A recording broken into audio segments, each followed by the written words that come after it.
MHA Podcast. MHA Podcast. MHA Podcast. Hey, I am hosting this show, Quinn. I'm sorry. You are taking the words right out of my mouth. Todd's drooling at the mouth. Let me get you a tissue right here. I'm worried that he's Nick Foles. I see the word regression plastered all over his stats. Well, and I cheated a little bit here. You bastard, how could you? This is a cheat-free zone, a Tom Brady-free zone, and you're funking it up. If I want to win a fantasy championship, I don't want my quarterback doing that crap. I have Theo Riddick in front of. Okay. What the Wow. Eddie Lacy's going to be great. How could you, in your right mind, in your sane mind, Eddie Lacy's going to be great? I don't like doing it, but I'll agree with Todd. I totally disagree with Todd. Especially with Quain. I hate drafting next to Quain. I'm just gonna have that bottle of tequila right next to me. See, people should be listening to the show just to strategize around us. The 2018 MHA season is finally over, maybe mercifully over for some, and we have crowned our new champion. Thanks for tuning in to the MHA Podcast. I'm your very disgusted host, Eric Lanching, joined, of course, by the usual suspects in Mikey Renault and Todd Diamond. And we also have our brand new champion. That's right. In fact, he's got his third MHA title, which is obviously tough for me and Mikey to kind of witness. But if anybody's got to get it, I guess it has to be the great Aaron Renault, who now joins us as well, the owner of the Lion Rip Squad. How are you doing, Aaron? I'm doing all right. Good morning, good afternoon, good night. Whatever time you're watching this out here. Whenever you're listening to this podcast, it's just whenever you have the available time, I'm sure a lot of people will be listening as soon as they get it. But so what's going to come up on this show? We're obviously going to let Aaron have his gloat fest. Braggart. I don't do that. Oh, it's full of crap. I'm hearing it nonstop. So we'll let him get in his 2 cents on what he did. What did he do to get perfection here this year? Mikey, Todd, and I will also vent a little bit about our teams, maybe more than some. And then we'll talk about some of our MVPs. We'll talk about some of our busts, surprises. If we get to it, maybe we'll talk about when we were right, when we were wrong on all the predictions. You know, we're analysts. We try to get it right. Not always possible. Sometimes a weird thing NFL football is. So before we get started, anybody want to give me just some quick thoughts on looking back on this season? What stood out to you? What are some things that, like, when I say MHA 2018 season, what jumps out? What do you think about, Mikey? The lost year. The lost year. One of the worst years for Mikey Renault in history. Didn't make the playoffs this year. I know. It's terrible. I just think of it as a fluke. A fluke. All right. Fluke. So that's what Mikey thinks about when he looks back at the 2018 season. His season was a fluke. Well, you'll have time to talk about your season. Todd, what do you think about this season? Lots of trades. Yeah. A very high number of trades in recent years. Usually like one or two trades, and they're usually spread out. But a lot of trades throughout. Each week, and teams trying to, improve their team. And obviously, I said I was one. You and me made a trade as well. So, that's the thing. That's the thing. Trades were, because the waiver wire apparently just was straight poo-poo, and Yeah, I think it was good to see people trying to improve their teams, not just kind of settle with what they have and try to go out there in the waiver wire. Like, they actually went out there and an interaction, which is really good to see. Aaron, when you think about this season outside of your championship, what are some things that kind of stood out to you this football season? That stood out. The lack of finding consistent running backs, which I ran into. Oh, sure. Pretty frequently. Oh, and I would say probably the biggest thing tight ends. Yeah. The tight end quagmire Garbage. that everybody found themselves Quagmire. in, except for you, who had two of them. Two of the top 3 scoring tight ends. We won the championship. It must have helped in some regard. Maybe George Kittle, a very good cheerleader. I think that was the key to the whole thing, actually. Really? I think that was the linchpin. The linchpin. All right, we'll let him talk about that as we go along. For me, one thing that we saw at the beginning of the season, I think that kind of filtered off, was how explosive the quarterbacks were. The last time we talked on the show, everybody was scoring 60, 70, 80 points. That kind of evened itself out, balanced itself out. There were still great performances, but not at the rate. And I think, there was definitely a lot more passing this season. I was looking at like the top reception leaders, there's quite a few folks that have over 100 receptions. And I think that just comes with it. What do I count here? 6. Looks like 8 players had 100 receptions or more. 125 from Michael Thomas. It's quite a bit. Whew, that's a lot. So offense was definitely up this season. All right, so let's bring on the champ. Aaron, you've been in the league since the inception in 2002. Seems so long ago. Maybe chasing Mikey and me a little bit, trying to grab that 3rd Tiki Trophy, and you did it. Finally. And you can Our talk. boys all grown up. And we'll talk about and I'm sure it's a little redemption for you, too. Well, you had that really good season 2 years ago where you went you almost went undefeated in regular season, I had a really good team. And you were really disappointed. It was after almost too good. Mm-hmm. I think you can be too good and then kind of fall asleep. And I would say that was probably the biggest lesson learned is not to fall asleep on any week, any moment, not to fall asleep on any of your competitors' actions, and always be paying attention. True. And Yeah, I think that was probably the biggest thing I did this year. So not be content. Keep fighting because you never know when someone's going to get hurt or may not play. You just got to be on it all the time. Yeah. Is that what you're saying? Yeah, you got to be on it all the time. I mean, not only being content, but one of the philosophies I used to have before was I didn't really worry too much about what I thought other people were going to do. I just worried about what I was going to do.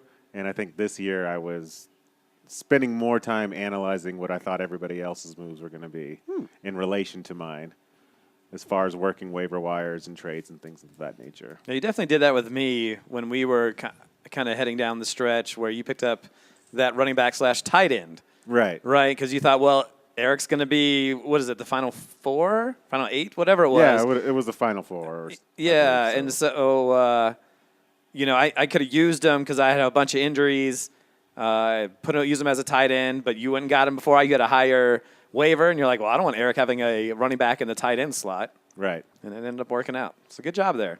So tell us about your team. How did you do it? Was it the draft? Was it the guys you picked up? You made some trades, and now you're here with the trophy. Well, I mean, with that last trade, I was kind of looking at it. I don't really know how much that I traded for David Johnson for Mike Evans, like straight up, which I was surprised that he took that. I was kind of holding out for it actually. I was waiting for Mike Evans to have a really good game, and David Johnson never really pour one. And I kind of anticipated the day on which it would happen. Sure. It worked out. Made the move for it. But that was kind of you like you mentioned. You were talking about anticipating people's moves and when pinpoint your trades, right? Because you were talking about if David Johnson has a bad game, maybe I can steal him from him after that bad game. And I think that's exactly what you did. And Mike Evans had had 2 bad weeks after that too. Yeah. I think he may have had like a near 20-point game on the week I decided to trade him. Yeah. So I was just kind of anticipating the matchups, and I knew the matches down the road were better. But I don't know how much that trade actually even helped me in the end. It might have been somewhat irrelevant, except for maybe a game here or there. I mean, you started David Johnson every game, right? Yeah, but he was all right. He really did too much. He was like 9, 10 points, a right? week. Oh, come on. Oh, I'm sure a lot of people would be thrilled to have look at this guy over here. To have But a running he didn't back give me with what I 13 was points. what I was hoping he was going to give me. It was a little bit more than that. Yeah, but it's position of need. It's kind of the problem that I had the entire season was where to put your points. Right. So harder to put your points at running back than it is at wide receiver. Yeah. I think what I felt that making that trade gave me, it took the pressure off, like, having to find more running backs somewhere else, and I was able to have more flexibility on the waiver wire and like take chances on other guys because I was like, all right, that's settled. Now I could take more chances and look for other people at the flex position.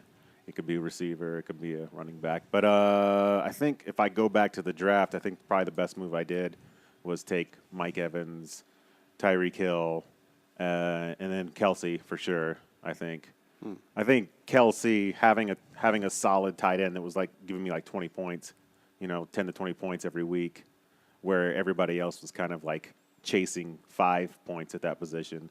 That kind of gave me a good edge. It made me feel like I had a chance this year. Yeah, and you got him in the 4th round, which I think was really important because I think Gronk went in the 2nd round. And maybe some people wouldn't even have sniffed if you would have taken Kelsey in the 3rd, but you got yourself another solid player, Tyreek Hill, who's a top 5, 6 wide receiver, and then to get Kelsey in the next round, I think is incredible because maybe you take, Travis Kelsey early in the third round, and then pick up someone who wasn't as good, maybe like a Kenyon Drake, who obviously was nowhere near the kind of points he put together. So I thought that was a really slick move. Anything else you want to say about the draft at all? Anything that worked out really well for you? I mean, obviously, you knew something about Kansas City that I didn't, for sure. The only thing I thought about the whole Tyreek Hill thing was that he's a home run hitter. I knew I was going to get stuff from him every week, but I knew the weeks that I would, he'd get quite a bit. So I wasn't really afraid of picking him up. And my philosophy going into the draft is always do the opposite of whatever Yahoo Sports tells you to do, and never listen to them because they're always wrong. That's true. That's But true. really, I don't know how. I think my first 4 picks were probably pretty good in the draft, and I think the rest of it I missed on a lot of guys. Yeah, JHI got hurt. Rex Burkhead was a lot of hurt, a lot of But injuries. Chris Carson ended up panning out for you. Chris Carson and came up big when you actually. need him in big time spots. I held on to him when all the voices kept saying penny, penny, penny, and all those voices were wrong. So Chris Carson, I think Tyler Boyd you picked up, right? Yeah, that ended up Tyler panning out a couple Boyd. weeks. Yeah, that worked pretty well. I would say Chris Carson was probably the big surprise there. We didn't know. It was Rashad Penny. Rashad Penny. That's all you heard every about. week. I mean, there was weeks where they were telling you, like, drop Chris Carson, it's over, And he scored 2 touchdowns for me in the final week. Was that correct? I'll look into that for sure. But I stopped paying attention early. Yeah, I'm after a certain point in the draft and everything, you're just like, all right, you look at the first 5 rounds of the draft, like, okay, where's my team? Yeah. And it's kind of picking up. But yeah, I mean, definitely going after that Kansas City offense definitely was huge. So Chris Carson had 24 points in the semifinals and 23 in the finals for you. So definitely pretty big. Let's talk about and we can, if you want to add some more stuff as we go along, but we can talk about the championship day. That was exciting. We were all together, got to watch it. Interesting how Todd's guy would score, Aaron guys would kind of score a few minutes later. You get 2 touchdowns and he get 2 touchdowns. Just kind of talk about that day, Aaron, and when did you feel pretty safe that you'd won it? I thought I made the right decision on Nick Foles the minute I picked him up. I remember, thinking about, I was pretty certain that Cam Newton wasn't going to play because I saw that game where I barely kind of scraped through the first. I mean, I barely kind of scraped through the first 2 playoff games, and I saw how Cam Newton was playing, and he looked awful. Yeah. He looked like a JV player out there, just barely making it. So I had Nick Foles pegged to pick up quite in advance. Thanks, Todd, for not making any move on that account.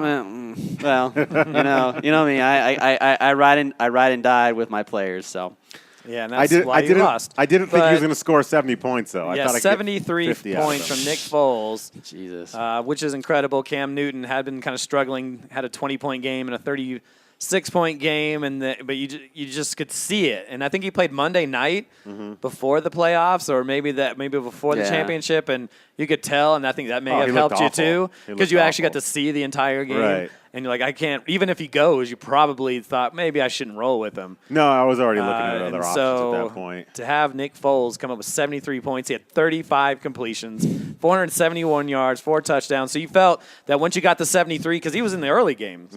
And so did you feel comfortable? Did you feel like, all right, I got this? Or did it happen later once Todd's guys, because he had some guys in the afternoon that maybe didn't. I mean, maybe the Antonio Brown stuff for you. I think he had his best day, I think, of the season. He clinched it. And he was your first-round pick, and that may have clinched it for you.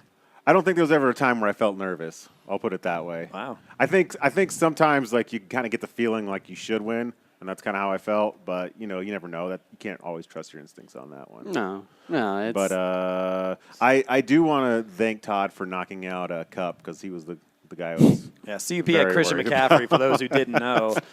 Oh, that Monday night semifinal. Oh man, Christian McCaffrey and I had Ian Thomas. Oh Lord Mighty, I was biting my fingernails and that was. I don't know if that was the fantasy football gods. All right, we're gonna give you this one, but Nick Foles is gonna come around that corner and just F you in your face. So you kind of knew when Todd wasn't doing well because he was screaming. let's go. And then kind of like after the 73 points, Todd was pretty quiet in that afternoon game. And then Antonio Brown started racking up. Antonio Brown had 35 points in championship day, which was his best day by far. I think that's when it doomed. But I mean, that's good. You're not trading Antonio Brown really. Aaron said he expected more from Antonio Brown. All season for the most part. Yeah, I mean, even with the. But he was solid. He was like I David Johnson. don't know if he ever had he never a bad day. Yeah, he never had a bad day, which is like he had a 6-point day against Oakland in Week 14, which would have been the first round of the playoffs. But then he had 12 and then 35. But yeah, I mean, he had a pretty solid season. I mean, he still had 140 receptions, 15 touchdowns, and close to 1,300 yards, so nothing to sniff at. He finished as the second overall wide receiver. Tyreek Hill finished 4th. So Aaron had 2 of the top 4 wide receivers in there. So there it is. Anything else you want to say before we move on? But congratulations. Yeah. You're on a part of the 3. What do you call it, Mikey? The 3 buddies? 3 buddies. 3 buddies.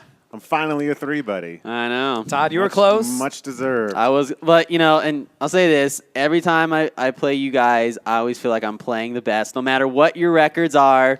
You guys are like obviously the founding fathers of this league, and I really, so like when I feel like when I'm playing you guys, I feel like I'm playing the best. So no shame at all. Just a smidge, a little. God damn it! But other than that, Aaron. You earned it. Your team came to play on championship day.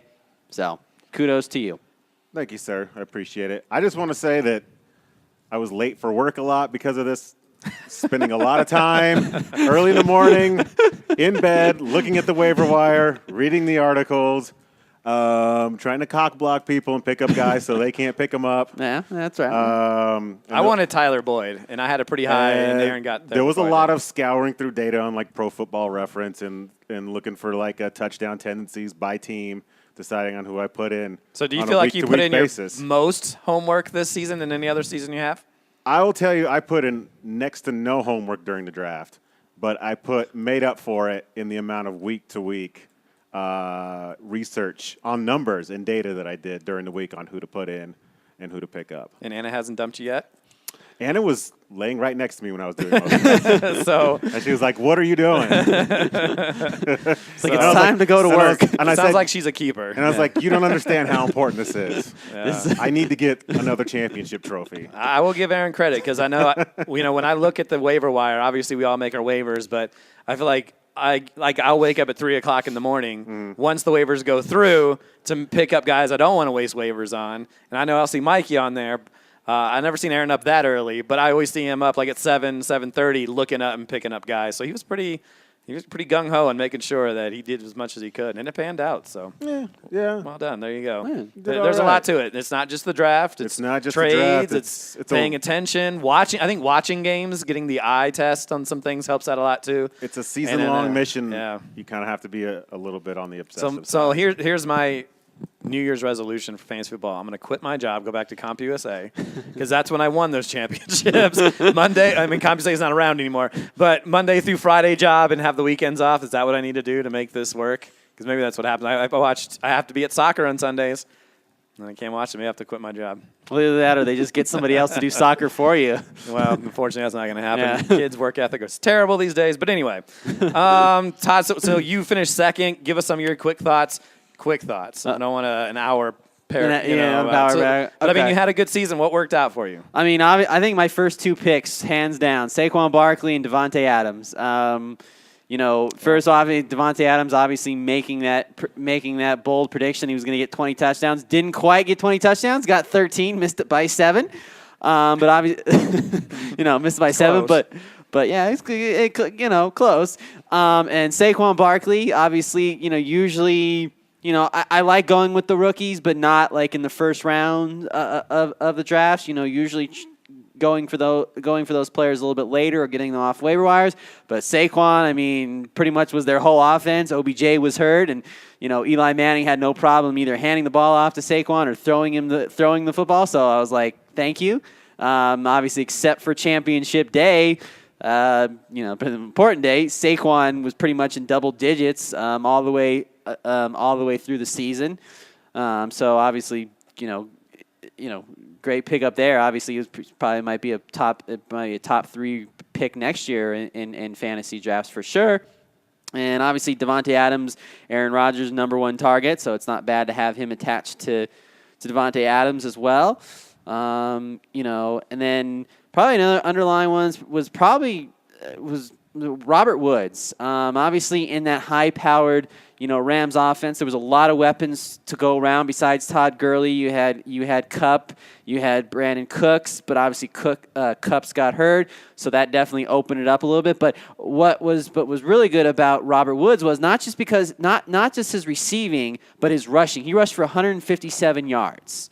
And that was the most out of some wide receivers rushing the football. So they definitely got him involved. So that pick definitely got me 23 points on championship day. So I thought that was a great pickup as well. And probably my blunders was Doug Baldwin. Obviously he was hurt. That was my 3rd round draft pick. I was going to pair him off with Devontae Adams, but didn't work out. But obviously was able to make a trade with you, Minnesota's defense, for Calvin Ridley. Calvin Ridley definitely showed. He kind of teetered off a little bit. Yeah, he showed up for the initial 5-6 weeks of the season, but disappeared later. Yeah. So, but still was a great pick, obviously, for what I got him for. Let's see, what else was there? I mean, I will say that if there was ever such thing as almost winning a championship based totally on draft, because everybody you mentioned are guys you drafted. The only guy, or I guess I should say fantasy player, whatever you want to call it, that you picked up was Chicago's defense, which obviously was probably may have been the best pickup of the year. 211 points, 50 sacks, top 20 scoring defense. Yep. And we'll talk about this later, but that's why you don't draft a defense early, folks. Yeah, and do it. And that's when I got to give Todd props. just got the top scoring defense off of there. But I mean, all those other guys you picked up. I mean, Todd. I mean, how many times have Todd said you roll with the guys you came with, right? And it worked out for him. That's not always going to work, but everybody. I mean, all your best guys were guys you drafted outside of Chicago's defense. Yeah, I mean, even Telvin Coleman in the later rounds too, because obviously Freeman got hurt, so that helped out. Lamar Miller. He's fine. I mean, he's very serviceable running back when there's not a lot of serviceable running backs out there. And I got him I think in the 5th round. So, great there. But other than that, I was very consistent with my team. I mean, and obviously the whole quarterback situation. Obviously, I was anointing Kirk Cousins. We'll talk about that later. Yeah, but obviously Matt Ryan, definitely. Finished 3rd overall. Yeah, and obviously that entire Falcons offense scored 1,646 points. That's pretty good for a high-powered offense, especially in a dome. So I was definitely I was happy to get that one. And he obviously Matt Ryan definitely has his bad moments too, but he definitely did. He scored at least 50 points or more each week for me. Yeah, when you have bad moments, it means you have to make up for it, and that's long drives of 6-7 completions because your guys are constantly playing from behind. But it's also too is making sure you're having a good team around you too as well to help it out. So just in case, we kind of talk about. I've noticed with Cook's team, he had New Orleans, offensive firepower, but he didn't have other players really around it to make up for it if New Orleans would have a bad game, because at least I would have Saquon and Devontae Adams and Robert Woods to help if Telvin Coleman or even Austin Hooper was my tight end who I picked up, because I think I originally drafted David Njoku and, I think played him 1 week and then I dropped him. But,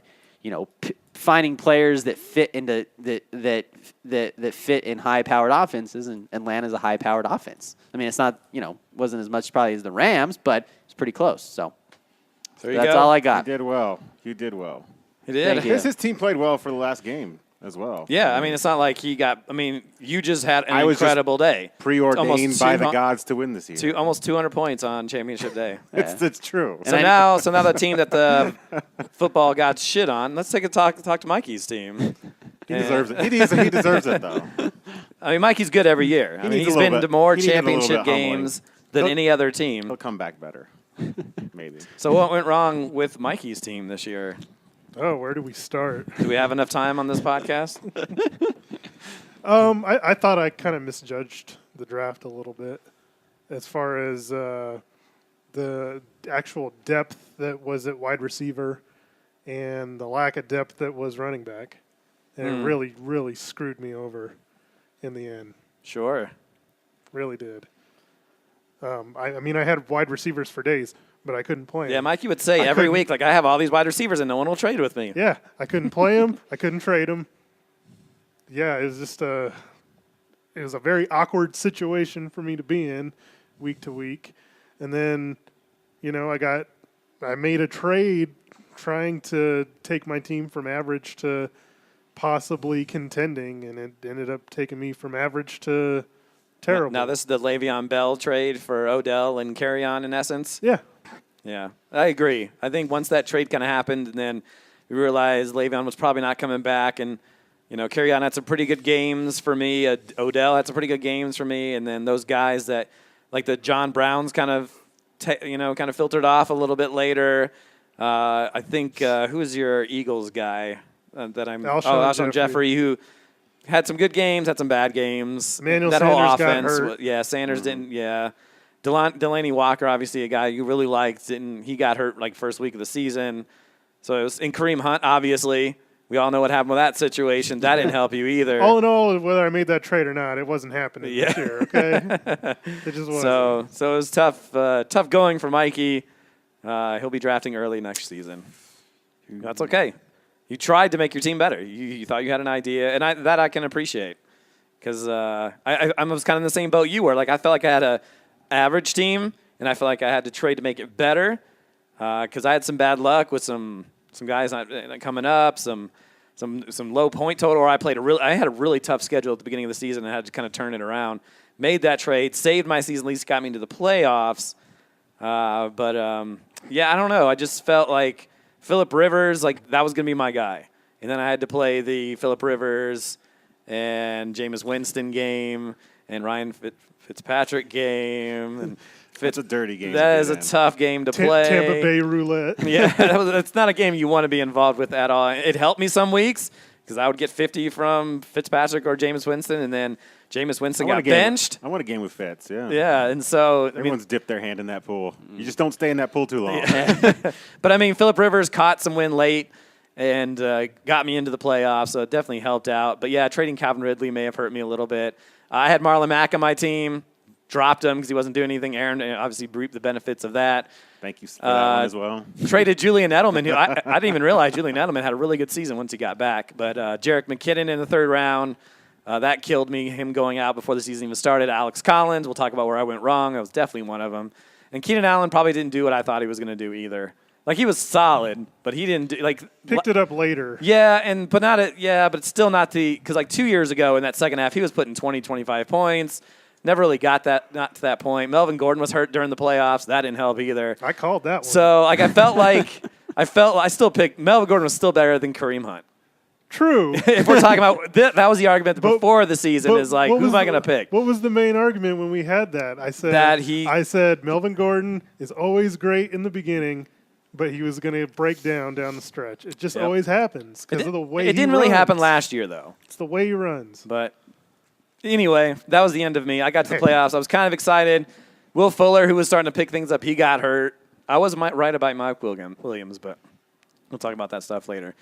So that's how it goes. Tough for some owners. I mean, Kilgore Trout picked things up later. I remember just listening to the other podcast. He was 0-4.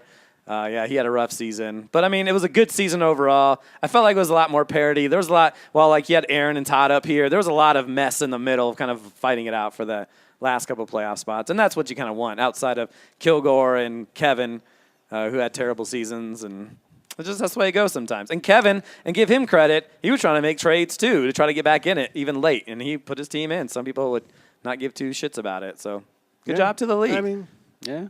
It was good. It was a fun season. The league as is much growing. as losing sucks, and we take it probably a little bit too seriously. I think it's still a fun season. Yeah. Anything else we go before we continue on here?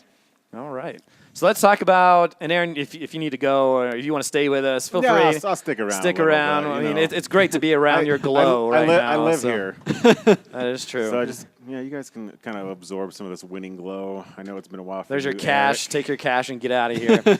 Let's talk about some MVPs, the most valuable like players. Other people. Oh, God. It smells like the dreams of other people. Yeah, Oh, it's God. in the toilet for sure.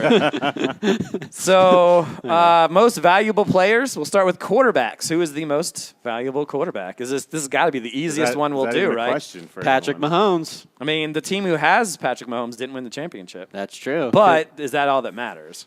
I He's- mean, Patrick Mahomes, and I haven't had a chance to look this up, but he may have had the best fantasy season of all time. more than probably Yeah, of all you'll Peyton. probably want to look that up. Probably look it up. I'll see if I can find it. I mean, he had 50 touchdowns, only 12 picks. He had almost 5,100 yards passing, 272 yards rushing. That's what he's going to have over some quarterbacks like Peyton Manning, and 2 rushing touchdowns.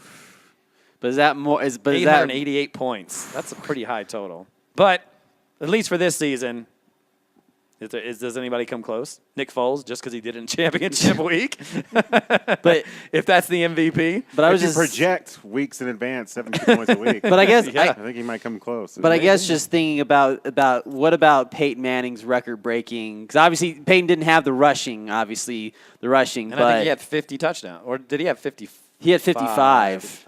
So he might have been a little. Yeah. Okay. So it's touchdowns, but I mean, well, I'll look that up later. But that would be an Yeah, interesting. That might be tough to look up, but we'll see. Okay. But I mean, at least for this year, I mean, Andrew Luck, who finished 4th, had a pretty good season. Helped Gonzo Cats go a long way this year as well. 39 touchdowns. So yes, we'll talk about where Mikey was right. Anything else? I mean, any other great quarterbacks that kind of stood out to you this year? I mean, Big Ben. Anybody can talk? Big Ben kind of had his normal kind of. He put up a lot of points, and that's without Le'Veon Bell. I mean, obviously, you still have Antonio Brown to throw the ball to, and Juju Smith. I can't say his name. I'm gonna say Juju. Juju go with Shoestring Juju. Smith. Yeah. Yeah, sorry, Juju. Obviously, having another weapon there, he's definitely showing. So Big Ben had another. You hope he doesn't retire as a fantasy owner. Yeah, Because, I mean, they throw it a ton over I there. don't Yeah. think he will. 452 completions, which I think led our league this year. And obviously, a point per completion league makes a huge difference. Close to 5,200 yards passing, 34 touchdowns. Also had 3 rushing touchdowns. There's a lot of rushing touchdowns by quarterbacks this year. Drew Brees had 4. Go figure that. Deshaun Watson, obviously, pretty good with his feet. 5 rushing touchdowns. Matt Ryan had 3. A lot of running quarterbacks this year. yeah. Maybe tough to throw in the red zone. So, I mean, Jared Goff had a good season. Drew Brees, I mean, he finished 4, 5, 7th. I think about where we thought he was going to be. We thought the touchdowns would go up. They went up a little bit, but less than 4,000 yards, which was, I think, I'd have to find the stat, but I think the first time since like 2003, he hasn't thrown for 4,000 yards. That was close, but that running game over there takes away, and it definitely shows. So Drew Brees might be falling even further in the draft next year. Anything else we want to say about quarterbacks? Anybody? I can throw anything out there. I will say, if you take a look at where the quarterbacks were drafted and based on where they finished, Aaron Rodgers was our first quarterback drafted. He was picked in the 3rd round as the number 1 pick in the 3rd round, finished 8th. He said he played 16 games, so you can't say too much. I mean, he was injured, but he played. Yeah. So that doesn't help anybody. Deshaun Watson, he was a 3rd round pick, finished 9th. Tom Brady, 3rd round, finished 11th. Drew Brees, 3rd round, 7th overall. He didn't reach 4,000 yards passing since 2000. It's the first time he hadn't since 2005. Andrew Luck, picked in the 6th round, finished 4th. In the top 5 quarterbacks, Patrick Mahomes, Big Ben, Matt Ryan, Andrew Luck, and Kirk Cousins, who didn't finish number 1.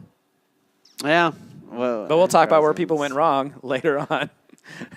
All right, we'll just keep rolling here. We'll talk about some running backs. Who are the running back MVPs, gentlemen? ooh, Saquon There's some Barkley. good candidates. There are some really good candidates this year. I'll go with my guy, Saquon Barkley. You always go with your guy. Of course, but he was. When I went back to listen to all these podcasts, it was Todd, his guy.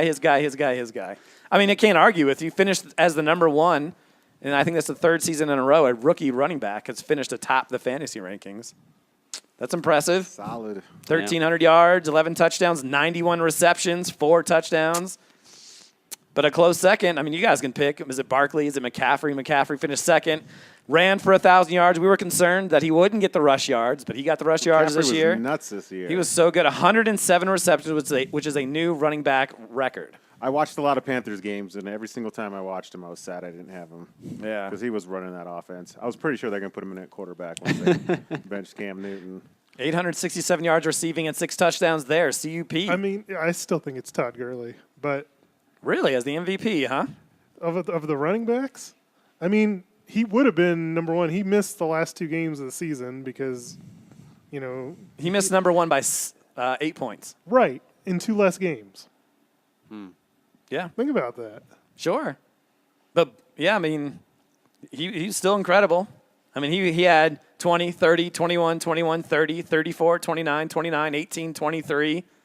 He had a 9, a 29, a 6, a 29, and didn't play in 16 or 17. If he would have played those last 2 games, he would have crushed him. Yeah. He was definitely incredible. But But is an MVP a guy you expect to do well for you, or is it a guy that you drafted later, like a James Conner, who was also on bye week's team and ended up 5th overall? Yeah, I mean, So I guess it depends on your definition of MVP. he's definitely a surprise. Yeah. So we'll talk about the surprises. I mean, Kamara had another great season. Maybe some thought that he would regress a little bit. But he definitely, especially at the beginning when Mark Ingram was out, was just stellar. 36-14, 27-36. Constantly up there. Another great season. Ezekiel Elliott led the league in rushing. Also had 3 receiving. 77 receiving receptions. We were like, well, maybe he'll get to 50. I was optimistic at 50.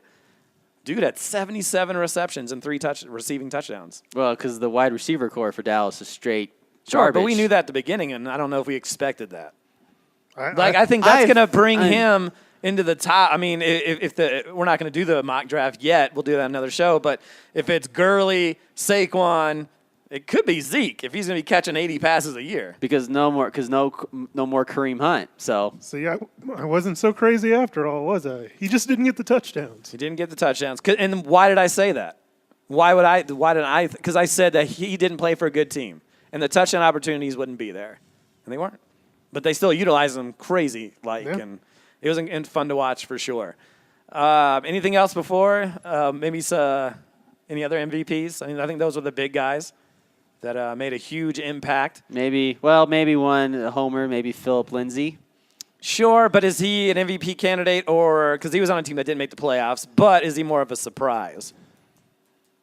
I mean, he helped out a ton. He's kind of in the middle of a you'd say an MVP and a surprise because yes, he was a surprise that he just kind of came out of nowhere, but he definitely was a big part. He was a big part of the Broncos offense, and he definitely I don't care about the Broncos offense. Yeah, he was the Broncos MVP. Yeah, But I don't think I would But I put think him in the running for fantasy MVP, only because I don't think from week to week, I can't even remember who had him. Oh, Cooper Cousins did. Yeah, but like you couldn't expect 20-plus points every week from him. True, but I think now, since obviously for next year, it's definitely going to be. I mean, I'm saying he's going to go first round by any means, but I think at least round is Todd drafting him in is what I want to I mean, second or the third? If he was going to go, I'd draft him in the third. I draft him in the third, so that's just something for Let's Todd. get to the wide receiver MVPs, and this could be another Todd guy. Yeah. Devontae Adams had an incredible year. Yep. I think we all agree that Devontae Adams would be great. I mean, he didn't reach 20 touchdowns, but he had a pretty stellar season. Tyreek Hill's definitely in that category, I would say, just because he's kind of a guy that wasn't one of the top guys, but he ended up playing his way to the top guys and obviously carried Aaron to a championship.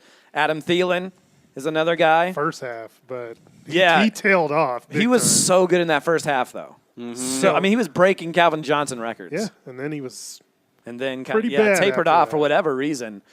I don't know if the whole team kind of imploded because they didn't even make the playoffs, which is insane to think considering the parts they have on that team. Juju was my MVP. Yeah, see, Juju. for those weeks that Antonio Brown didn't put up stellar stats is because of Juju. Because Juju's an incredible player. And maybe Antonio Brown won't be on that squad because of Juju, because of all that nonsense that's going on there. Mm-hmm. Anybody impress you, Aaron, in the wide receiver category? outside of guys that we talked about? I think we covered some, Yeah. I don't have anybody to throw out there. So we'll just keep on rolling here and just kind of keep things going because we have a lot to talk about on the show. I was pretty impressed by Devontae Adams. I felt like he got a touchdown out of him every single week. It seemed like it. He Golly. was the most consistent guy by far. And he had he had 111 receptions. And the main thing that we talked about in the preseason and doing our rankings was he's not a reception guy. His highest receptions was like 77. And he busts out for 111. Even with Aaron Rodgers not having his best season, it's incredible for sure. Mm-hmm. It was impressive. I was just say one more other guy too. One of my other guys too. Oh, here we go. You just love your guys, don't you? Sure do. So the team that you see right now is the guys he's going to draft next year. Probably. Robert Woods was another one. We'll talk about him in the surprises. Okay. Back to the notes here. Let's talk about some busts. How about some quarterback busts? Russell Wilson. He was number one on my list. For sure. Tom Brady. Well, let's talk about Wilson first. He finished 15th after being the top scoring quarterback a year ago. The thing with him is always the same, is completions. Touchdowns are fluky, and that's what got him big numbers last season. And this year went down a little bit, just 280 completions. He was drafted in the 6th round by Kevin. But, super disappointing. Mm-hmm. And I don't know if Baldwin hurt that. No. I think Seattle went back to what they wanted to do. Run the ball. They put a Schottenheimer in charge of the offense. Yeah, that's what happened. And that's unfortunate. And they missed the playoffs, right? Is No, right? they made the playoffs. Oh, that's right. They played Dallas. That's right. So I didn't get to see him much. Matthew Stafford's another one. Yeah, he was number 2. Oh. After finishing in the top 5 the last 3 years. 17th. That whole team it was really tough to watch. He was drafted in the 11th round, but I think a lot of people expected more from him. I agree with that. Matt Stafford. Anybody else?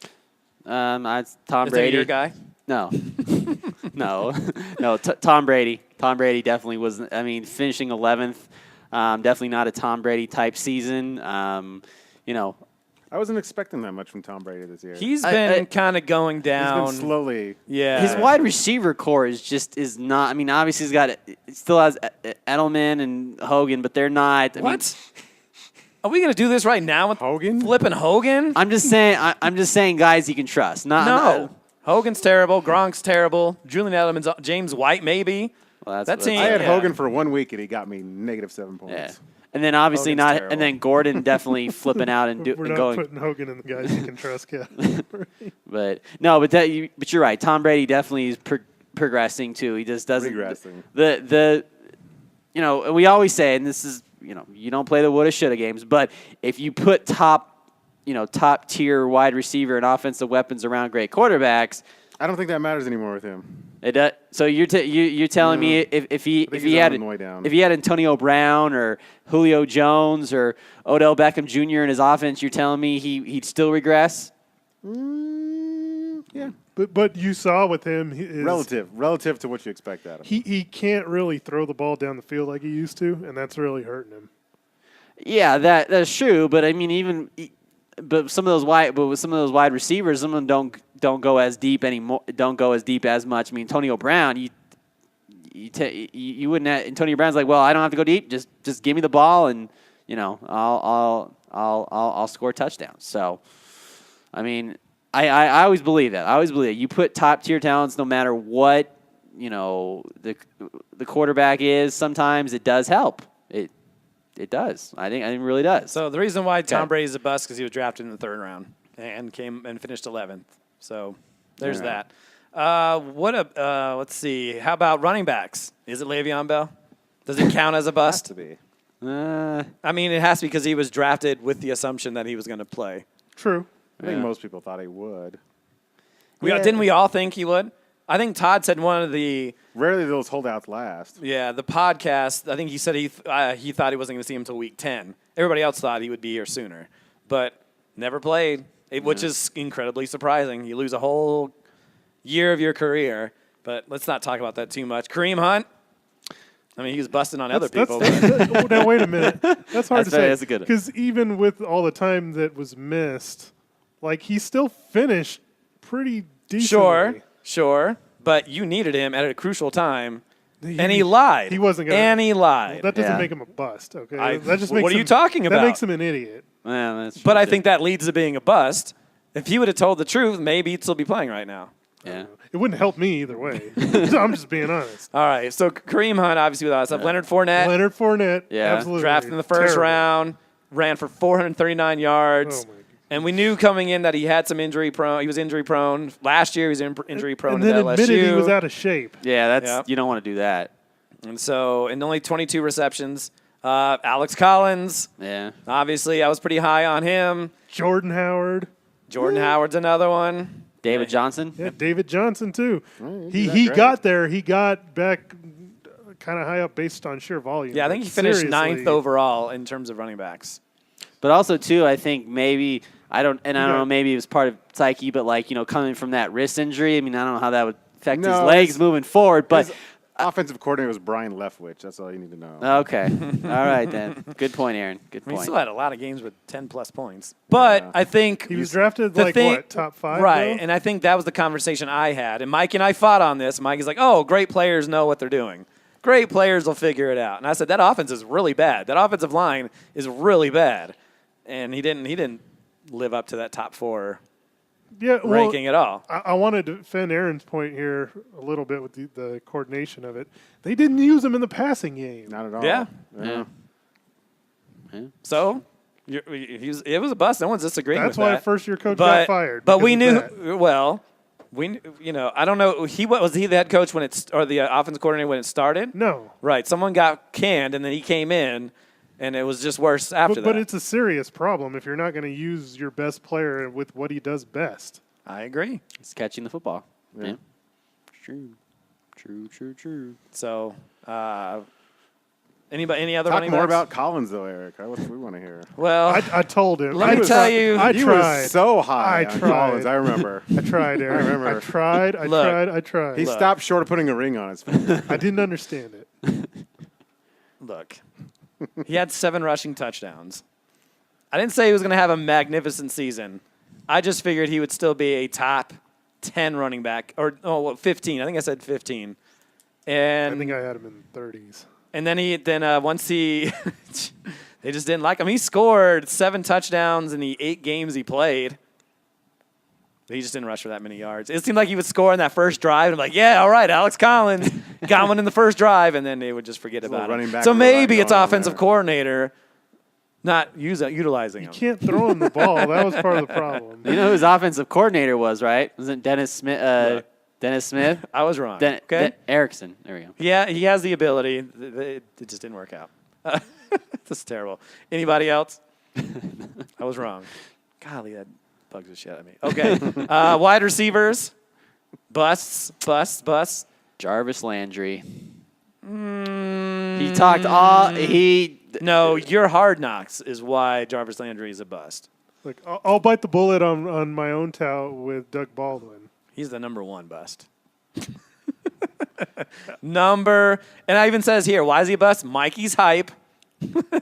Drafted 3rd in the 3rd round, played 13 games and finished. And I know he was hurt, but he still played in 13 games and Yeah. finished 43rd.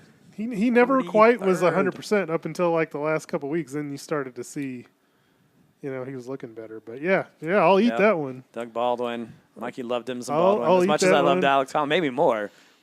AJ Green, it's kind I of been don't tailing count down, that. but he's been tailing down. He was good when he played. He just got hurt. I had him the year before. But that He's been seems to tailing be a down. theme, though. He's getting hurt. Sure, and that's got to be a part of it. But, I mean, he played well when he was out there. Like, I almost was like, I really questioned, because that was at that point in the draft where we were drafting for Gonzo Cats, and I was like, well, do I take Keenan Allen or A.J. Green? And I wanted Keenan Allen. And for a while, I was like, I should have taken A.J. Green, because A.J. Green was putting up good numbers. He got hurt, and I think they tried to bring him back too soon, and then he got hurt again off of that. Like, if I just go to A.J. Green, he had 14, 26, 13, 11, 11, 12, 14. So he's putting up good numbers. But, I mean, the injuries, when you're injury prone, you're injury prone, right? What else we got? Bust wide receivers. Larry Fitzgerald. Every year we're like, man, this guy keeps falling in drafts, and they have these amazing seasons. He drafted in the 3rd round. I don't know if that's a bust, though. If you've drafted that high, Yeah, I finished guess if you draft- 23rd.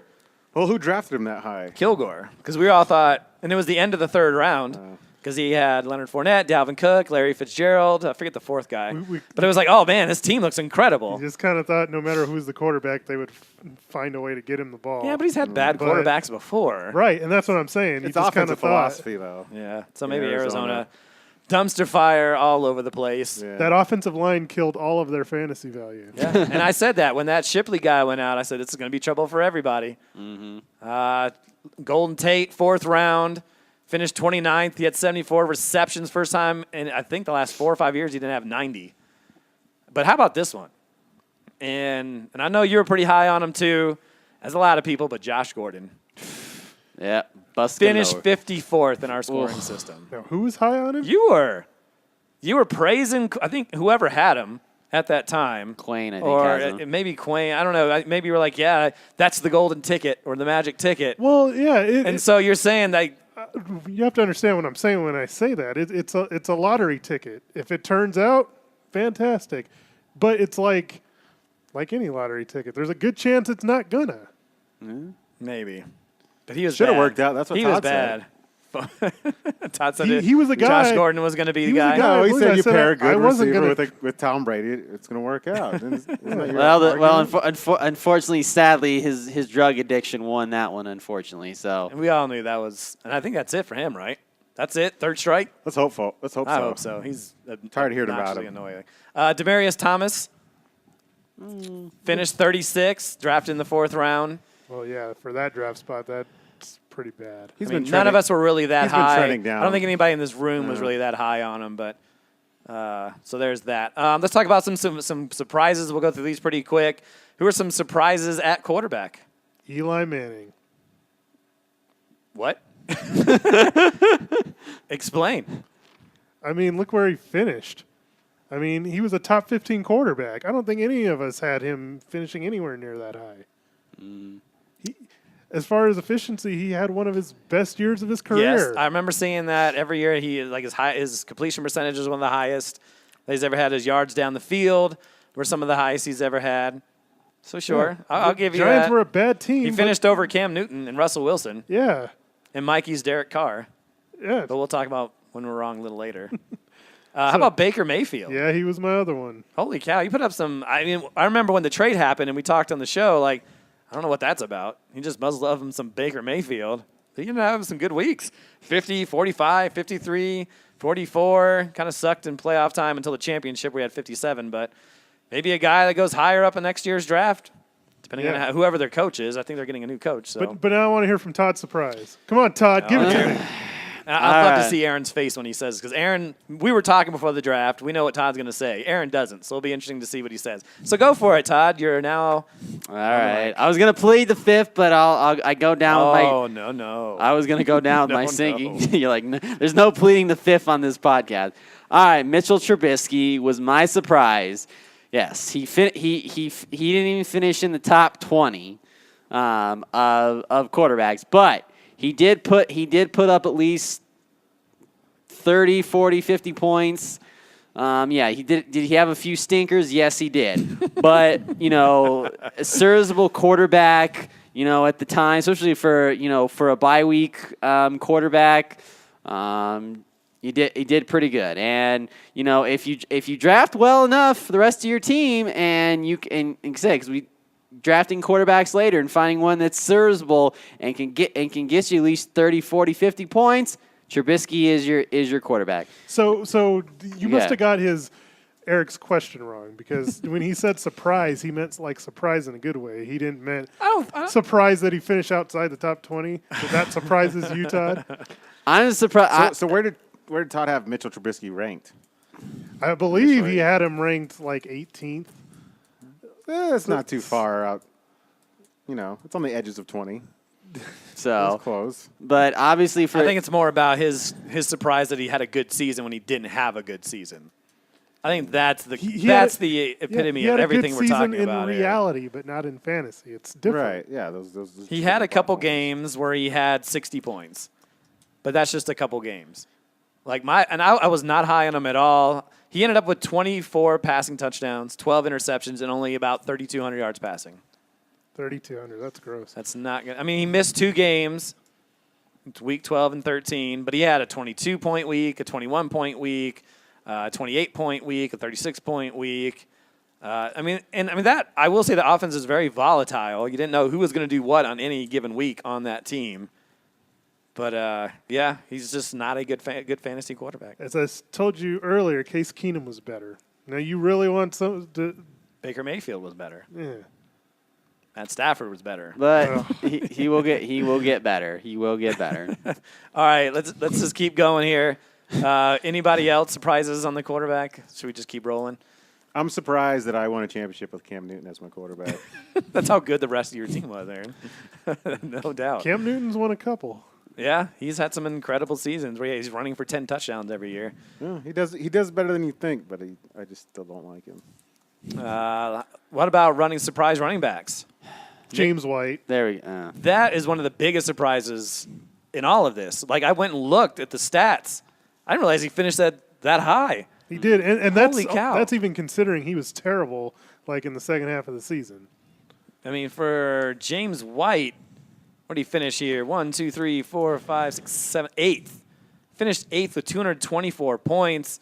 And on the season, he had, just 425 yards rushing, but 5 rushing touchdowns, 87 receptions, 7 touchdowns, close to 800 yards receiving. And he was a monster at the beginning. He has, look at that, 4 20-plus point games, 19. And, I didn't realize he was that good. He kind of stunk towards the end, 6, 8. Had a 13, a 3, a 7, a 12. But, man, yeah, that's a huge surprise. But especially for an offense for New England, when you never know what you're going to get, especially from their backfield, New England. Right, and that was the thing we talked about. We were like, was it going to be Sony Michel? Rex Burkhead was kind of the top 2 candidates. Mm-hmm. We all forgot about James White. Yep, and because he was always the passing down running back, because they'd always bring him in on third downs, and because that was the one thing, out of all 3 of the running backs, really, he was the best pass catcher. Out of the 2 running backs, Sony Michel and Rex Burkhead. So no surprise, but obviously the numbers he put up, PPR goodness right there. How about Nick Chubb? He had 2 points or less in his first 6 or 7 weeks, and then he would go on to have 8. That one pissed me off more than anything. I was sad I missed out on that one. It pissed me off more than anything. I thought I was going to be able to get him on the waiver wire, but Queen was 1 in front of me. And he ended up getting him, and he was incredible. We talk about all these rookie running backs, and none of us thought too much about Nick Chubb. No. And he ended up proving us all wrong. Well, because he went to the Cleveland Browns, that's why, too. Sure, that's definitely part of it. And the way he started off didn't look like they were going to utilize him very well, but that just goes to show you got to be patient and ready to roll. True. One guy that didn't play an entire season, but how about Damian Williams, who just balled out for you in the playoffs?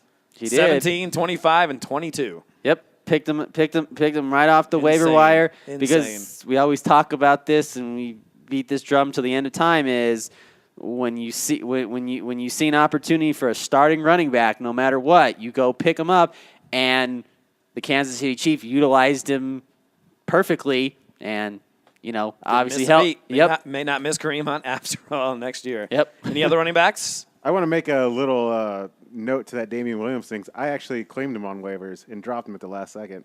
Oh, no kidding. Yeah. What was the thought process? Why did you do that? Because I needed Todd to have him to beat Cup. Ah, there you go. So you thank Aaron to get you the championship. Figure that one. Keep your friends closer, but keep your enemies even closer. Very good. Nice tidbit. I like that. Wide receivers, you know who was the biggest surprise for me? Julio Jones and his 8 mother effing touchdowns. That fool also had 113 receptions, I think is a career high for him. But we always talked about those touchdowns. Finished 6th and had 8 touchdowns. Pretty amazing. Yeah, you didn't like him. I wasn't high on him because of that. But we all said that. He wasn't a big touchdown guy, so why am I going to go get him first? Or in the top 3, 4 wide receivers. He went in the first round. So there was no way I was going to get him. So, and I wouldn't have had him in the second round either because I had guys like Michael Thomas ranked higher. I had Devontae Adams ranked higher. Obviously, the problem was getting Keenan Allen. I think in fairness, because you said he wasn't going to be a top 5 receiver. I don't think he was. I don't know if I said that. No, he was ranked 6th. Yeah. So he was 6th, so I might have been right. But you win that one. But there's that. Robert Woods, 86 receptions, 6 touchdowns, finished 11th overall. Todd's going to talk about Robert Woods again. Tyler Lockett, 10 touchdowns. How about that? Yeah. That's pretty incredible. Like every week, it was just like, wow, he has another one? Had a pretty good year. Any other wide receivers that jump out to you guys? Tyler Lockett. Give Todd props on that one. Todd called it. Yeah? Is that the one? Is that what you guys were talking about before? No. Okay, we'll get to that tidbit. We won't talk about tight ends and defense too much. Obviously, Gronk, it's over, right? Stop drafting him early. Gronk. Please stop. Yeah. He's awful. Yeah. Finished 11th. Just Bottom of three. spot at some point. Oh, man. Yeah. Just 3 10-plus point games. Just 3 touchdowns. Gross. Eric Ebron. We can safely say we were all wrong about Eric Ebron, right? Yeah, that's pretty. Finished 4th, 13 touchdowns. 13? But you especially. Yeah. You said that Matthew Stafford was going to be better because Eric Ebron wasn't there. It's not like he – come on, Mikey. That's ridiculous. It's not like he threw him the ball. Come on, man. That's a stretch. Jimmy Graham, can I get props on that one, please? Yeah. Everybody else. Yep. He's going to have 10-plus touchdowns. He's going to have a great season. They don't utilize their tight ends, I said. I think I had him 2 straight years. I was done with Jimmy Graham. He finished 12th because tight ends stink, and he played every game this year. Awful. I was right about that. Evan Ingram finished 13th. A lot of people were high on him. A lot of people thought Jordan Reed would have a rebound year. Nope. Not going to happen. Just 2 touchdowns in 13 games played. So, yeah, tight ends. Defense, stop drafting him early. Just stop it. The top scoring, here's the top scoring defenses. Chicago, top, wasn't drafted. Rams, they finished 2nd, drafted as the 2nd defense overall, if I've got that right. Texans finished 3rd. They were drafted around 15. Chiefs finished 4th, not drafted. And Ravens drafted in the 16th round. Now, the folks that were drafted, so I think Rams were the first. No, they finished 2nd. They were the first defense drafted. Jaguars were the top defense drafted. Anybody heard about them? Nope, Ouch. finished 13th. Philadelphia was drafted 3rd, finished 22nd. Denver, who was drafted 4th, finished 9th. And Minnesota, who was drafted 5th, finished 10th. So maybe people should stop doing it. Yeah. Well, It's a crapshoot. You just don't know. You just don't know what defense You can't is. predict turnovers. no, And you can't. I think touchdowns. Chicago led the league in defensive touchdowns with 6, and that makes a huge difference. Touchdowns are by far, and it's just you hope something stands out to you and you pick them up. All right. I'll just go over this real quick before. Kickers? Go for it. Kickers? No. Kickers? Nope. At all? Nope. None? No, not talking about him. Here's the draft order for next year. Kevin, despite how bad Kilgore Trout was, Kevin actually finished worse. How about the Belt Sanders and their trio of New Orleans Saints? They'll be drafting 2nd this year. Gotta, It's just interesting to look at. Look good on he had paper. He had one of the top wide receivers in Michael Thomas, one of the top running backs in Alvin Kamara. Breeze finished 7th, but that was it. But see, Nothing else left on he his went team. overboard because then he picked up more Saints and he had like Ted Yeah. Ginn and He had the tight end, too. Ben Watson. Yeah. Yep. So there's that. Belt Sanders 2nd, Kilgore Trout 3rd, Tamales 4th, NWA 5th, Cooper's Cousins 6th, Lemonheads at 7, Bye Week at 8, Gonzo Cats at 9th, Notorious CUP 10, Butterfingers 11th, and your champion Lion Rip. So Lion Rip will be drafting the 12-13 spot this season. All right. Save some good picks for me. Yeah, sure it'll happen. Okay, so let's talk about our this will be the last thing we talk about. Actually, you know what I might do next year? I might not Trade? show up and have Eric draft for me since Fuck he seems to that be so shit. good at it. If you don't show up to the draft, we're auto drafting. I'm going to pick the worst team for you. That's ridiculous. Drafted 2 playoff teams. I guess that's something. Yeah. And you know what's interesting about that is Gonzo Cat's made one of the least amount of moves this year. Well done, Eric. So I don't know how that works out. All right, so let's talk about the thing we were excited to talk about. What went right and what went wrong. And this is all about the preseason rankings and stuff we talked about. We haven't had some bold predictions that went well, too. So do you want to start with what went right or what went wrong? What do you want to hear about first, Aaron? Because I know you weren't on these podcasts. So I was not on any. what do you want to hear at first? What went right or what went wrong? Let's hear about what went right. Okay. So I'm just going to go random through these, and we could talk about them. If I miss some things, obviously I'll start with me because I was excited about this one. Was right on bold prediction of Carson Wentz finishing outside the top 20. He finished 21st. Low completions, injury, not very good. I thought he'd do better. Everybody did. Yeah. Everybody had him as the top maybe 7 or 8. quarterback. So there's that. Todd, we gave a lot of grief on the podcast about this one. Tevin Coleman would finish as a top 20 running back. He finished 19th. Good job, Todd. Thank you. And we gave him a lot of crap for that too. Well, I said if Freeman injured his way, then Todd Yeah, could be but right I mean, about we it. gave him grief. Well, yeah. And we were like, as soon as he came out of his, no, you're wrong. How ridiculous are you? He was right. Where Mikey went wrong, said Emmanuel Sanders should be drafted before Demaryius Thomas. Eric, me and Todd said the other way, and Mikey was way right about that. Mm-hmm. Eric picked the right Packers running back that would finish with the most points, and that was Aaron Jones. Todd was correct on Adams having a breakout season, finished as the top wide receiver, 254 points. We were all right on our tight end sleepers. Kittle finished 3rd. Burton finished 7th. Still not happy with that. 7th. But, I mean, 7th is decent out of a sleeper spot. Mikey's bold prediction on Andrew Luck. Playing all 16 games, finishing in the top 5. He finished 4th. Well done, Miguel. He stayed alive. Stayed alive. That offensive line improved immensely. All those guys they drafted early over the years finally paid off. Quentin Nelson, that's I mean, now you're probably thinking that would probably help the Broncos just a smidge. And I'll say I was also right about my sleeper running back was tied to that with Marlon Mack. Yeah.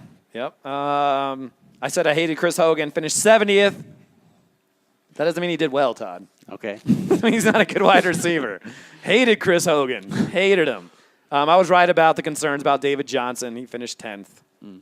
I think those were the main ones. And you guys can throw out some, too. I just put out some main ones. I have a bunch on this other sheet, but. All right. Well, this is where I want to bring up. I'll give Todd props on this. All right. And you said this was in the very early podcast after the. So was it during the NFL draft? No, it was right the one after. afterwards. Okay, go for it. And you and Joe immediately shot him down. But Todd was the one person back in May that brought up the possibility of Philip Lindsay being a factor. Well, there you go. As soon as Todd said it, Eric said, Look at that smug face on Todd. He doesn't usually get a smug Eric face. said, "Shut up, Todd." Well, you know, hometown kid, undrafted. You know, their drive is a little, sometimes just a little bit harder to, you know, their foot's on the gas pedal just a little bit more than somebody who gets drafted, you know, because they have to prove a lot, and he did. So, you know, and obviously too, we thought, you know, Royce Freeman was going to be, you know, the guy. We drafted him in the 3rd round, and you know, Alana's like, oh, the Broncos hit the home run, and look right now, Philip Lindsay might be the starting running back next year. So. Anything else? There's so much. We talked about a lot of stuff. We couldn't possibly. Maybe we'll talk some more about them later. Let's talk about what went wrong. This is always fun. Let's start with the obvious one. Todd said Kirk Cousins would finish as the #1 overall quarterback. Todd did say he would throw for 4,000 yards and 35 touchdowns. He did throw for 4,300 yards, but only 30 touchdowns. Didn't finish #1. What do you got to say for yourself? I will say he finished higher than Aaron Rodgers, who we said should be #1. So there's that. But yeah, Kirk Cousins not the #1 guy. No, not what I was expecting. I thought he was going to put up. You know, obviously put close to what he was gonna what he was gonna do. But I was wrong, and you know, I admit it. Will you believe us next year when we tell you need to change your mind on something? Why Nope. would he? He was So- just wrong about the. He was right about the Philip. He just shot. He's going 50. I will. Yeah. I will have a more open mind, and I'll have a more open mind to, you know. Look, Todd, what you need to say is that you Okay. finished 2nd this year, and the rest of us can go to hell. That's what you need No, to say, because obviously, you know. But I didn't. But, Here's my theory on Okay. it. Mike, it was all smoke screens, so he could draft Matt Ryan, who was the 3rd overall scoring quarterback. Someone else drafted him. He was trying to trade him to you. That's why you were like, nah, I don't really want him, because you knew Matt Ryan was going to be better. but I had obviously had an opportunity. It's probably a little too much credit, but all right, we'll just keep going here. Yeah. Mikey said, remember Deshaun Watson and his love for Deshaun Watson? He said he would finish as a top 4. Now, he did say boom or bust, but, I mean, he went out there and put himself out there. He finished 9th, but probably not what any of us really expected. I obviously mentioned Alex Collins, but a guy that I was not high on was Patrick Mahomes. No, I even wrote down the quote. I can't fathom Patrick Mahomes. That was a direct quote from Eric Lansing. What does that even mean? fathom. That because it was just so much. And obviously, all the hype is justified. Okay. The hype was justified, but Can't even I fathom wasn't it. willing to risk my fantasy season on a quarterback that hadn't done anything yet. And I said I had him 20th in my initial rankings. And at some point I gave in to saying, well, because I didn't want to believe in Travis Kelce or Tyreek Hill or Kareem Hunt because of him. Because I didn't know what to expect. So I went the Chargers route with Phillip Rivers because he was a more known commodity. And, wow, Patrick Mahomes had one of the best all-time seasons of all in fantasy football history as a quarterback. So there you go. I was actually high on Kelce because of Mahomes. Just because younger quarterbacks tend to lean on their tight ends a little bit heavier. And Kelsey's already established. Yep. So there you go. I was wrong. We always talked to Mikey's Doug Baldwin pick. Here's one that's fun for Todd. Hey. Said both Jarvis Landry and Josh Gordon would finish in the top 20. And that obviously didn't happen. No, it did not happen. One ran his mouth on Hard Knocks. The other one decided drugs were more important. Yep. Yep. Seriously wrong. Yep. We tried to tell you about Tyrod Taylor. Yep. I mean, Baker Mayfield almost made a run of it with Jarvis Landry. Oh, almost. And Josh Gordon got traded. So there's that. One thing that Mikey was super high on was the Raiders offense. Yep. Loved him some Derek Carr. Thought maybe, I don't know if you said a specific running back, but you thought Carr would finish in the top 9, finish 16th, but you thought like the running backs would get a lot of receptions because of the dip and dunk. I was completely wrong about Doug Martin. Yeah, I didn't know if you specifically said him, but yeah, that was a bad team. Yeah. Well, luckily they have enough draft picks to fix their team. So you hope that coach knows what he's doing with 9 years and $90 million still left in his contract. Heard. A guy I loved was Randall Cobb. Whoops. He was good that first weekend, remember? He had that long touchdown run or after the catch. Whoops.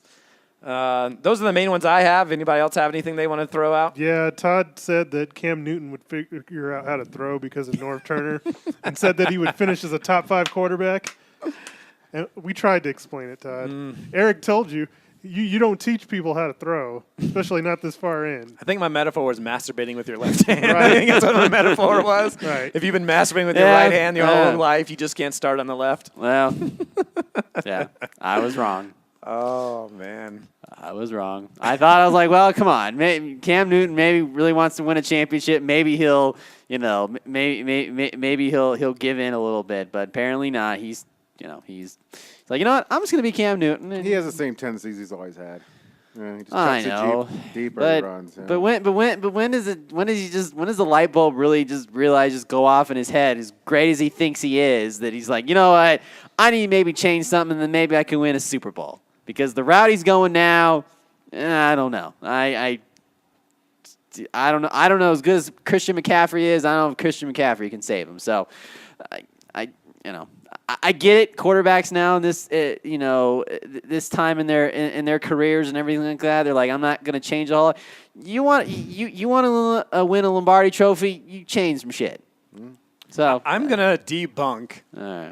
They can't all be Nick Foles. I'm gonna debunk Todd's Lindsay thing.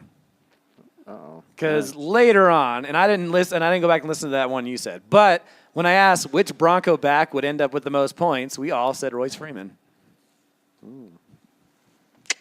So someone initially said Lindsay, but didn't stick with it. That might have So been we'll give after you that half preseason credit. game. all right, I'll take half credit. Which Patriots running back would end up with the most points? Todd said Burkhead. Mikey's and Eric said Michelle, and obviously it was James White. I'm just going through this list right now, and we probably should wrap up the show. But who would end up with the most Cowboy wide receiver points? Well, we all know who loved Michael Gallup. Yeah, that was one of my bad draft day decisions right there. I said Amari Cooper. No, you did not, you liar. Had Tavon Austin. No Tavon Austin. He was one. I was going to do this segment called Do You Remember When? And it had a lot of things like, do you remember when Cordell Patterson was a running back? He had a couple good running back games. Do you remember when Rex Burkhead was a part of a conversation of running back in New England? Remember a time when Tavon Austin was going to be the top scoring wide receiver for Dallas because he started off pretty well? I just thought it was funny. I couldn't get through more than that, though. And we'll talk a lot more about some things as we go along, as we maybe do one next month and kind of revisit some things. But those are the main ones. There's a lot on here that we got wrong, but those are the big ones. And, that's how it goes sometimes. Right. I just like the bonus one. Can Todd change his mind on Kirk Cousins? Nope. So there it is. Another MHA season in the books. Aaron's a champion. Todd's a runner-up. Eric at least made the playoffs. Mikey will look to rebound with his 4th overall pick. Who's going to be your pick next year if you had to, depending on how you think it's going to go? Ask me now? Sure. This will be the last question before we end the show. Who do you think is going to be at you at number 4? Wow. I mean, you figure Todd Gurley's going to be 1 or 2. Saquon, 1 and 2. Is it Zeke? Zeke up there. Antonio Brown. Zeke's up there. Christian McCaffrey's up Yep, there. McCaffrey. So maybe one of those top running backs is going to end up to Mikey. I think next year is going to be running backs. We'll do a mock draft on the next show, but it'll be interesting. So there you have it. It's in the books. Congratulations, guys, everyone. Congratulations, mostly to me. Yes, What are you mostly to Aaron. congratulating me for, the 4th pick? Look, you're doing the podcast. Yes. You're doing the podcast Fourth every is week. Fourth is a pretty good place to. It was a to fun start from. season. Yeah. You helped me get to the playoffs, so thank you. I'll take it. 4th pick, 4th championship. Sounds like a good goal. No, the goal is for me to win 2 straight Oh God. Yeah. and 4 championships. No, it's That would be the first time that ever happened. 4 championships and a back-to-back winner. We've never had a repeat winner. Which would make me the undisputed greatest. oh God. I would quit the league. versus him. I'd give it up. So, owners, thank you guys for making trades. I wish we talked on the Facebook thing, but no one really did that. I mean, we got some questions. but Facebook. Oh, okay. Facebook message board. No Oh, one yeah. really got on it, but that's fine. I was at work. I ignored it. That's okay. Everybody else ignored it too, so it was fine. So that'll do it for the 2018 MHA season. We'll see you next year in the 2019 MHA season. MHA Podcast. MHA Podcast.